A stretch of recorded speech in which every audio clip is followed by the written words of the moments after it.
Operation Coincidence, where I try to connect infamous criminals and others to Project MKUltra. Okay, so the whole point of this project is because I'm curious. For years, I've been seeing connections between serial unalivers and Project MKUltra. And I've always wondered if I can create a profile and categories to try to connect some of these infamous criminals with Project MKUltra. So I started with my timeline that laid everything out. And now I've moved on to the categories. Now, obviously, this setup is going to change. And I just started with the most simple categories to try to connect them directly to Project MKUltra. So we have doctors and scientists who we know are connected to Project MKUltra. I plan to have a list and their names and specifically where they worked during the time frame that MKUltra was operational. Universities. Again, a list of universities that did studies associated with MKUltra. Hospitals, same thing.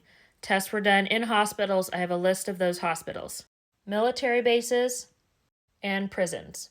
So, for example, we have Ted Kaczynski, and we know that he went to Harvard. So Harvard would be under universities, and they did do studies. And we know his doctor was Dr. Henry Murray. And so I would somehow, still working this out, but he would be connected to the project through two of these things.